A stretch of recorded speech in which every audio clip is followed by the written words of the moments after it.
Alrighty, guys, welcome back. It's your boy EQ, and up next we have record exec Steve Riffkin saying how Drake shot himself in the foot by suing UMG over the Kendrick Lamar record, Not Like Us. Obviously, Steve is going to have a very strong bias towards the record companies, but the dude has been in the music industry for over 30 years, so he's seen the best and the worst of this very, very shady business. Suing the music company that owns a third of all commercial music probably wasn't the smartest move for Drake, even if you just really want to get out of your contract, because going independent when you've already pissed off the heavyweight labels, Spotify and X, is going to leave you in a major disadvantage. And if you can't manage to get out of your deal after this, can you really expect much support for your upcoming projects with you threatening litigation? Post Malone is a major pop artist, and when he wanted to get released, his label just pulled back support, and he was heavily affected.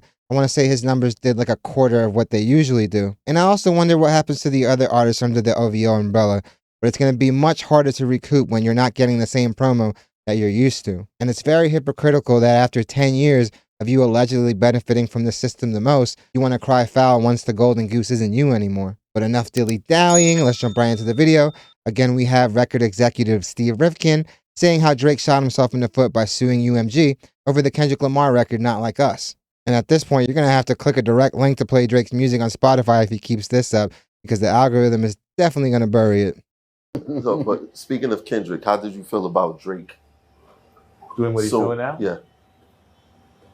The song. I mean, he shot himself in the foot of that. I mean, Most definitely. I have, no clue, because first of all, it's the same company, right? I mean, same parent company. Right. So if Interscope did anything different, you don't think Republic did the same thing? You know, it's just better records. I mean.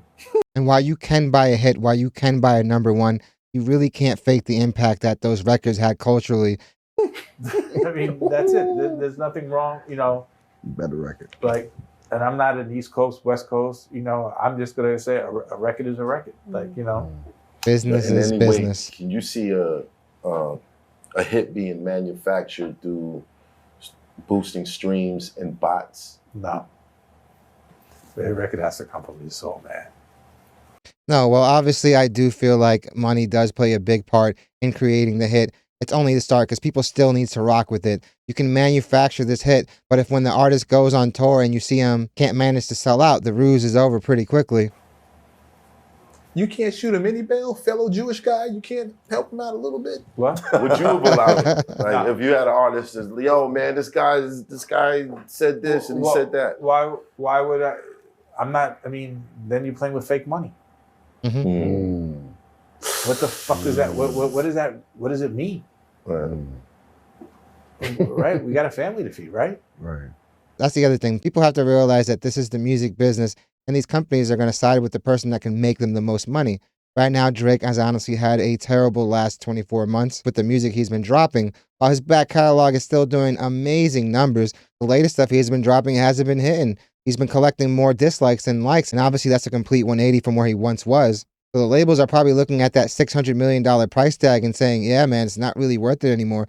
It's sort of like when a star athlete starts aging out and he really doesn't warrant that $40, $50 million a year contract, when if he really wants to stay in the league, he's going to have to go and sign for the veteran minimum. So at Loud, we made our own charts. Like, if we got these 10 stations, not even ads, right? Just from Mix Show, we knew we'd sell 300,000 albums. We get these many stations, we know we're going gold.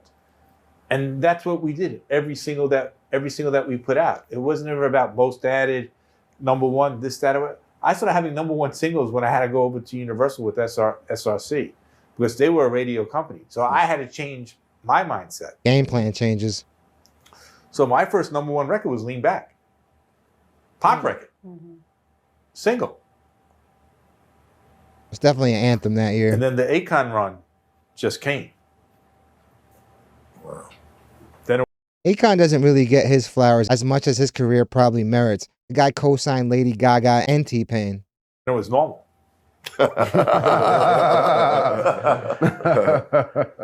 Him signing Gaga, how important was that?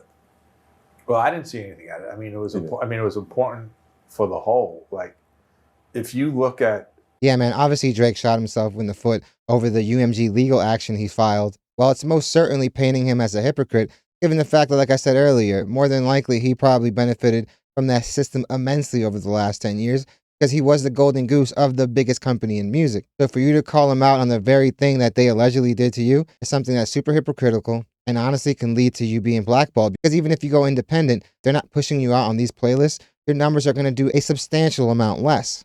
A few years ago, when there was that big cancel wave for a bunch of artists on Spotify, they saw their streams decrease by at least 75% after they were removed from the playlist. So I don't think people realize how important it is to be on there. Drake had a chance many, many years ago to get equity in Spotify, but he chose the money. And he's one of those guys that has constantly chose the money. And while, yeah, you can rack up the big bag, you're not really thinking long term, because Spotify went from an evaluation of a few $1,000,000 to being a $1 billion company. So obviously, yeah, he definitely regrets that move.